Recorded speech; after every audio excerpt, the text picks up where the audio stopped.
My name is Amanda. I'm 19 years old, and I've always been in my brother's shadow. Henry is 2 years older than me, and in my parents' eyes, he could do no wrong. He was their golden child, the math genius who won Olympiads without breaking a sweat, while I had to study for hours just to maintain decent grades. My parents never tried to hide their favoritism. When Henry turned 16, they bought him a brand new car. 2 years later, when it was my turn, I got a bicycle from a clearance sale. I remember forcing a smile and thanking them while inside I was crushed. The only person who ever made me feel valued was my grandmother. She remembered every birthday, gave me pocket money, and promised to help when I started college. That promise kept me going through high school. I got accepted to a college in another city with a partial scholarship and moved into the dorms. I thought Grandma would send money as she promised, but nothing came. When I asked my mom about it, she flipped out. "How selfish can you be?" she screamed at me over the phone. "Grandma's having money problems right now. You should be ashamed of yourself for asking. Get a job instead of begging." So I did. I started working at a cafe near campus, which helped with food since they sometimes gave me free meals and let employees buy yesterday's unsold items at a discount. But it wasn't enough to cover all my expenses, so I picked up a second job writing content for websites. Between 2 jobs and my classes, I barely had time to sleep. Even with both jobs, I was struggling. There were times when the cafe closed for holidays or maintenance, and I'd go hungry. Once, they shut down for a week for sanitation, and I nearly passed out from hunger. My roommate, Sarah, saved me by sharing her food and money. When my laptop broke down, I cried all day. I needed it for my writing job and schoolwork, but I had no money for repairs.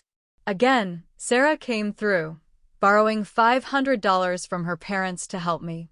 I kept track of every cent in a notebook, determined to pay her back someday. My brother, meanwhile, was supposedly thriving at college, according to my parents. They said he was so busy with his studies and exams that he couldn't even make it to family gatherings. I rarely spoke to him directly, just occasional texts where he seemed distracted and vague about his life. That's how things were until last weekend when I took a bus to my hometown for Grandma's birthday. I was excited to see her, even though my wallet was painfully thin after buying her a small gift, a framed photo of us from my high school graduation. When I arrived at Grandma's house, the party was already in full swing. My parents were there, along with aunts, uncles, and cousins. The only person missing was Henry. "Where's Henry?" I asked, giving my mom a quick hug. "Oh, he's swamped with exam prep," Dad answered quickly. "He sends his love." Grandma's dining table was loaded with food, more food than I had seen in months. My stomach growled as I took my seat, trying not to look too eager as I filled my plate. We started with toasts, everyone taking turns praising Grandma's wisdom and generosity.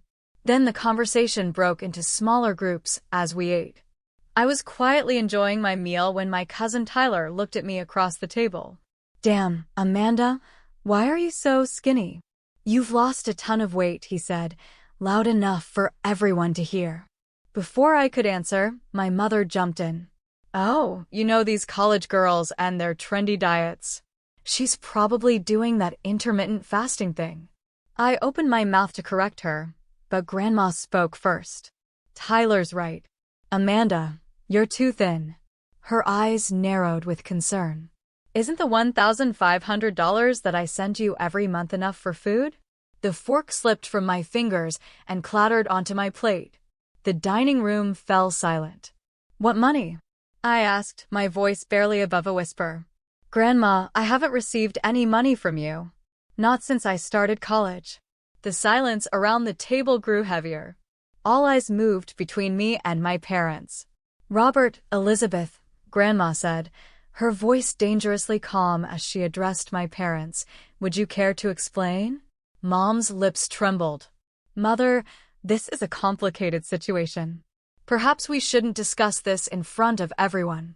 "I have nothing to be ashamed of," Grandma cut her off. "Tell us what you did with Amanda's money. And if you don't tell us everything right now, I'm going to the police." My mother burst into tears.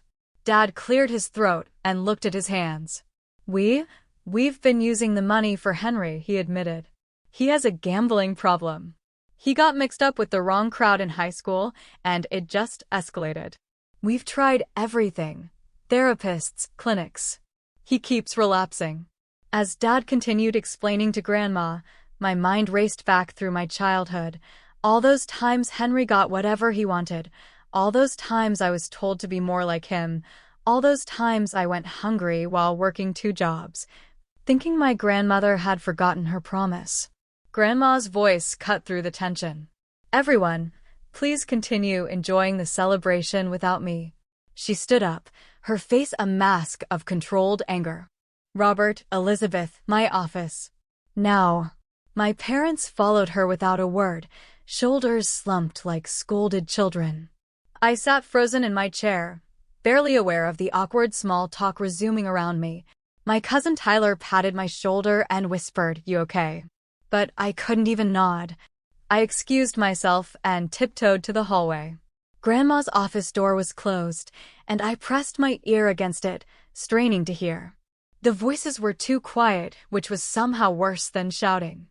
I could only catch fragments, years of lying. Grandma's voice. Tried to help him. Dad's desperate tone. No excuse. Grandma again. I returned to my seat, pushing food around my plate while my mind raced. 30 minutes later, my parents emerged from the office. Mom's eyes were red and puffy. They didn't speak to anyone, just grabbed their coats and left without saying goodbye. 5 minutes later, Grandma returned, a forced smile on her face. "Who's ready for cake?" she asked as if nothing had happened. The party continued awkwardly, guests pretending not to notice the elephant in the room. When the last guest had gone, Grandma took my hand. "Amanda, I don't think you should go home tonight. Stay here for a few days." I nodded, relieved. The thought of facing my parents made me physically ill. The next morning, Grandma sat me down at her kitchen table with a cup of coffee. Her eyes were tired, but her voice was steady. "I need to tell you everything I learned from your parents yesterday," she said. "I never directly paid for yours or Henry's tuition. I gave the money to your parents because I trusted them. I didn't want to deal with bank transfers, seemed too complicated at my age." She took a sip of her coffee. "You got a partial scholarship. Instead of the $100,000 for your education, it only cost $40,000. They pocketed the other $60,000 and spent it on Henry." My hands trembled around my mug. "There's more." Grandma looked me straight in the eyes. "Henry never went to college." "What?" I nearly spilled my coffee. "But they always said." After high school, they sent him to Riverdale to get him away from his gambling friends. They thought a fresh start would help. She shook her head. It didn't. He found new friends with the same bad habits. So, all those times they said he was busy with exams. Lies. I gave him $80,000 for his education too. Grandma's knuckles were white around her mug. Plus the monthly allowance I've been sending for you. $1,500 every month for almost 2 years now. I felt sick. I didn't know any of this. I thought Henry was in college this whole time. I mean, whenever I visited home, he was always on his computer. I assumed he was studying. He was gambling online. Grandma's voice was flat. Your parents have been paying his debts, putting him through rehab, paying for therapists. Nothing has worked. Tears welled in my eyes. All this time I've been working 2 jobs. There were weeks I couldn't afford to eat properly. My roommate had to loan me money when my laptop broke. I know, sweetie. Grandma reached across the table and squeezed my hand. And I'm so sorry. I should have checked in with you directly. What happens now? I asked, wiping my eyes. You keep studying. That's your job. Her voice was firm. And from now on, I'll transfer $2,000 directly to your account every month. No more middlemen. I stayed with Grandma for 3 more days. We talked a lot about school, my friends, my dreams for the future. For the first time in years, I felt like someone was actually listening to me. My parents called several times, but Grandma told them I wasn't ready to talk. I wasn't sure if I'd ever be ready. When it was time to return to college, Grandma drove me to the bus station. As we said goodbye, she pressed an envelope into my hand. "Emergency fund," she said.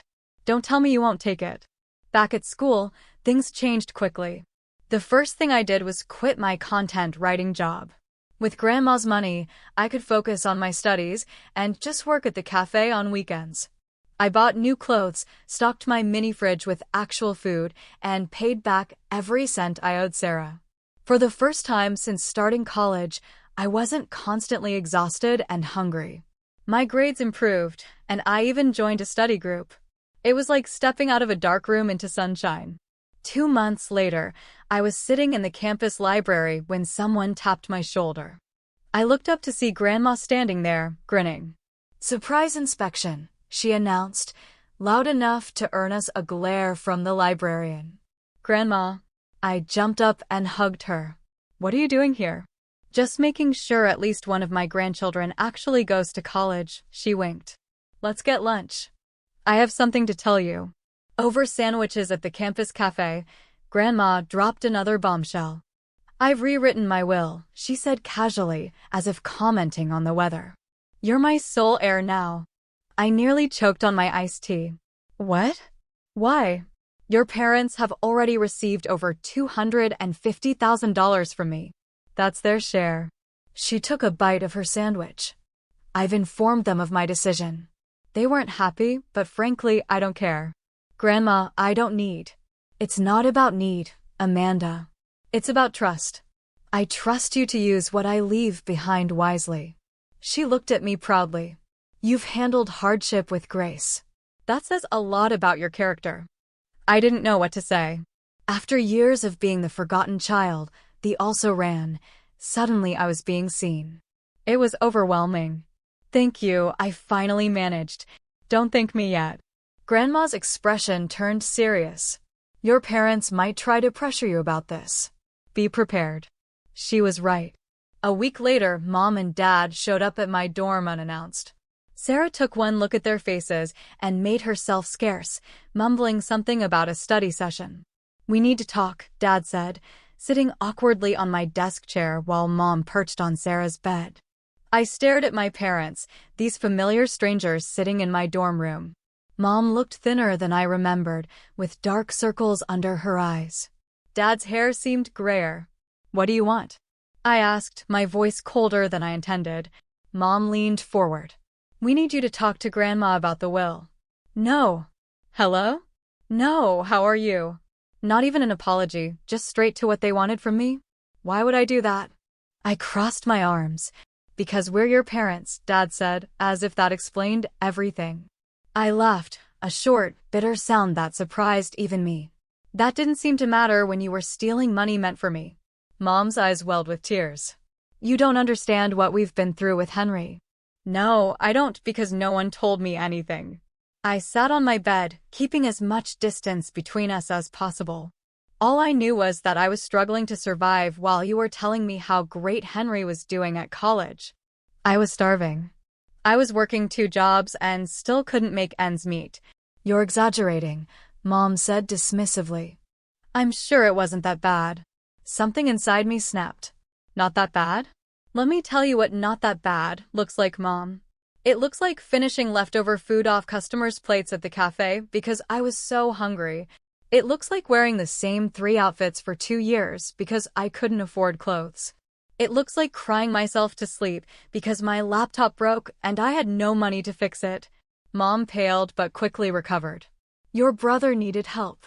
He has an addiction. It's a disease. And what about me? What was I supposed to do? Just suffer quietly while you lied to everyone?" Dad tried a different approach. "Amanda, please.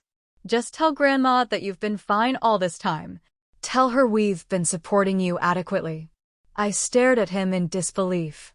"You want me to lie for you? After everything?" "We're family," he said, as if that settled it. "Family doesn't do what you did to me." I stood up, shaking with anger. "I lost 20 pounds my first semester. Sarah had to loan me money for food.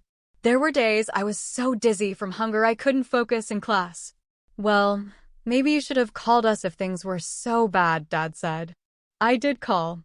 I begged for help, and Mom told me to get a second job because I was lazy. A tense silence filled the room. Mom looked away, unable to deny it. Henry is your brother, she finally said quietly. He needs us. And I don't. My voice cracked. I've always been an afterthought to you too. Henry got a car, I got a bike. Henry got praised for minimal effort. I got ignored despite working my ass off. Henry got all your attention, all your money, all your love. That's not true, Dad protested weakly. Isn't it? Be honest for once. I wiped away angry tears. You chose him over me over and over again. You let me struggle and suffer while pouring everything into him. And for what? Has he gotten better? Has all that money fixed him? Their silence was answer enough. He's our son, Mom whispered. And I'm your daughter. I shouted. Or did you forget that? Mom started crying, covering her face with her hands. Dad patted her shoulder awkwardly. Amanda, try to understand, he said. Henry's problems are complicated. We're his parents. We can't just abandon him. I took a deep breath, trying to calm down. I understand Henry needs help. But you chose to help him by hurting me. That was your decision. Mom looked up, mascara streaking her cheeks. What are we supposed to do now? Henry's in trouble again. He owes money to some very dangerous people. We need Grandma's help. That's not my problem, I replied, surprising myself with how much I meant it. How can you be so cold? Mom asked. He's your brother. A brother I barely know anymore. A brother you prioritized over me my entire life. I walked to the door and opened it. I'm not talking to Grandma about the will. You made your choice. Now live with it. You're being selfish, Mom said, standing up. Something inside me broke at those words, the same ones she'd used when I'd asked about Grandma's promised money. Get out, I shouted, not caring who in the dorm might hear. I don't want to see either of you again. You made your choice years ago. You picked your favorite child. Now you can deal with the consequences. They left, Mom crying dramatically, Dad looking defeated. As the door closed behind them, I collapsed onto my bed, shaking. Sarah returned an hour later, took one look at my face, and sat beside me. That bad, huh? Worse. I told her everything. She whistled low. Your parents are something else. Did they even apologize? Not once. I stared at the ceiling. They just wanted me to convince Grandma to change her will back so they could get more money for Henry. Unbelievable. Sarah squeezed my hand. What are you going to do? Move forward, I said, surprising myself with the certainty in my voice. Focus on school, keep my weekend job because I actually like it, and stop letting them drag me down. Over the next few weeks, I threw myself into my studies. The freedom from constant financial worry was life-changing. I could buy textbooks instead of struggling with library copies. I could eat 3 meals a day. I could replace my worn-out shoes. Grandma called every Sunday, and I found myself looking forward to our conversations. She never pressured me to reconcile with my parents, just listened when I needed to talk and made me laugh with stories from her youth. You know, she said during one call, I was the forgotten child too. My older sister was the beauty, my younger brother the prodigy. I was just the middle kid no one noticed. How did you deal with it? I asked. I built my own life. Found people who valued me for me. I could hear the smile in her voice. Like you're doing now. One evening, while studying in the library, my phone buzzed with a text from a cousin. Did you hear about your parents' house? A quick call to Grandma filled in the details. My parents were selling their home to pay off Henry's gambling debts. He'd gotten involved with loan sharks this time, and the situation had turned dangerous. Do you want me to help them? Grandma asked. I thought about it for a long moment. No, I finally said. They made their choice. 3 months passed without any contact from my parents. I didn't call them, and they didn't call me. It was strange how their absence felt more like relief than loss. Spring semester was in full swing, and for the first time, I was thriving academically. Without the constant stress of working 2 jobs and worrying about money, I could actually focus on learning. My GPA jumped from a 3.1 to a 3.8, and my professors had started to notice. Your analysis in this paper shows remarkable insight, my psychology professor told me after class one day. Have you considered applying for the research assistant position in the department? Before, I would have immediately declined, knowing I couldn't spare the time from my jobs. Now, I found myself nodding enthusiastically. I'd love to apply, I said. When's our application due? That evening, as I worked on my application, Sarah burst into our room waving a flyer. Spring break trip to Miami, she announced. A bunch of us are going. You should come again.